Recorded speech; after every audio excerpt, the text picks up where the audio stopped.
Okay, item number 17. Hi, Will. Hello.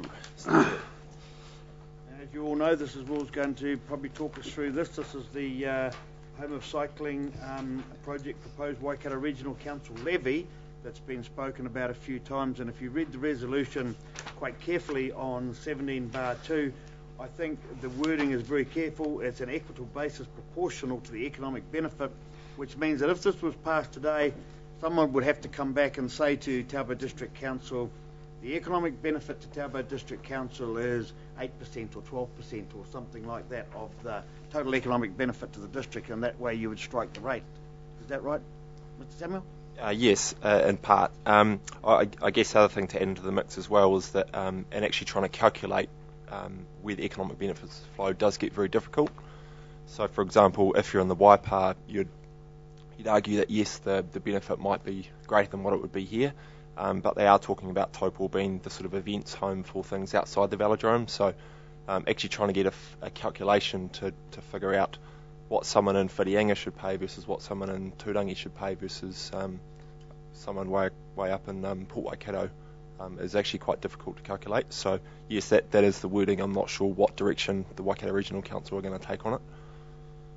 It wouldn't be fair to ask the ratepayer in Turangi to pay the same amount as the ratepayer in Cambridge, because the benefit to a person in Cambridge has got to be, especially if you're a motelly or something, would have to be a lot more than what it would be down here. But we would get benefit, but it's that level of benefit, isn't it? Yes, I guess it is, and I guess what I'm just flagging here is that I'm not sure if the Waikato Regional Council are actually going to calculate it on that basis. With the resolution that's suggested in here, you'll obviously be sending a clear message that you'd like it to be like that. Bear in mind that across both the Waikato and Bay of Plenty, I think there's something like 18 councils, so we'll just be one voice as part of that. The $3.11 mentioned the other day by Mr. Perry is just ignored. It's just a red herring. It's just a figure, because this resolution doesn't stipulate a figure. It stipulates they've got to come back and our share of economic benefit. Councillor Downard. Yeah, I've had a lot to think about this, and you know, right when the first proposal came to Taupo, and you know, we were going to put in our own bid, and then it came to a point that it just was way out of our reach in the costing. And the only thing that kind of annoys me with this bid that's gone up to St Peter's and Cambridge, and with this group of people, is that they've really come into this bid without any money behind them, and now they've come into this regional rate on everyone. And when you look at Palmerston North's bid, that were in the final three, and probably Auckland as well, because they've got an unlimited budget, but when you look at Palmerston, they only had to find $2 million out of all the money that was needed to produce this facility.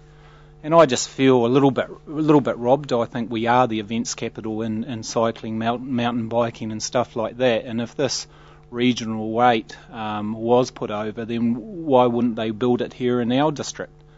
Because I'm sure, like St Peter's, we'd find a piece of land that it could go on and stuff like that. But I know, you know, that's not going to happen, and the next best thing is up there. So you're kind of caught in two places. But yeah, I just feel as though that we've got everything going here to be the cycling excellence, and then to find out that it might be going into regional rate is, you know, it's a little bit hard to swallow. Any further? Councillor Minicher? I'm just concerned, Will, with the regional levy, like say equitable basis. Like, is that going to be arguable? They'll come out with Plan A and they'll say, well, actually, you guys get a lot of benefit above some other district. Like, so is that going to, if we put that option forward, whether it's going to be arguable in the future, what they come back to us with? How do I answer that? I guess all I could say is that the resolution that you've got here, I guess, sends a message to the Waikato Regional Council that that's how you'd like it to be considered. As I say, given that there's how many other councils in the Waikato, 10, 11 other councils in the Waikato, if we're the only one that submits that, then obviously to play, I feel that one. Yeah, I just want to clarify exactly what you're doing here. And basically, you know, the group that is striking the rate will be Waikato Regional Council.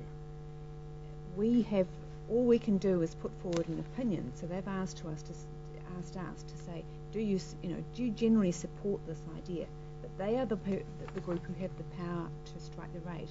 But in doing that, they have to go and consult with the ratepayers.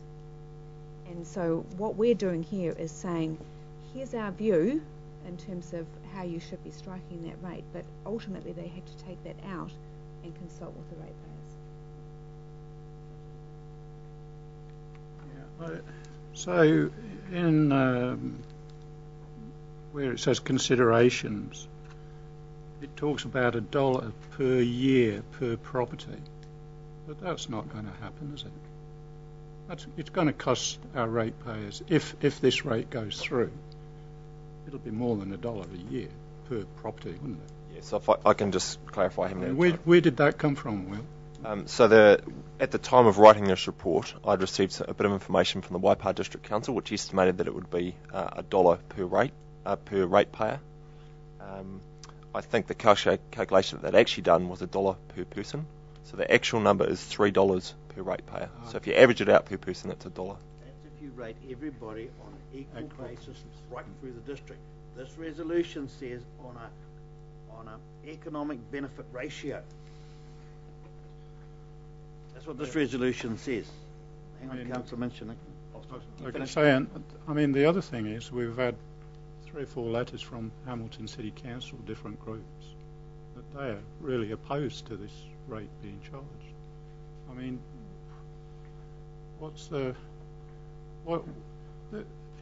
what concerns me is that all of a sudden the regional authority have made a decision to rate the ratepayers in the whole Waikato district and Bay of Plenty.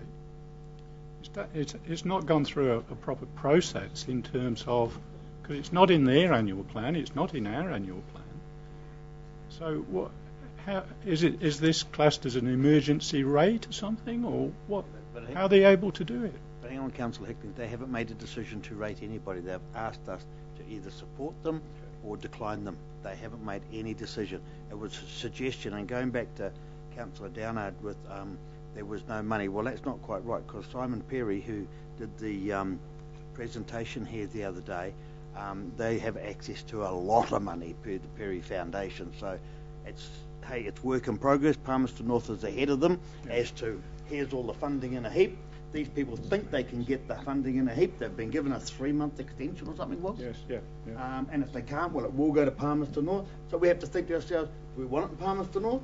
Or do you want it up there? Or do we support them? Hey, this resolution is really just a bit open-ended.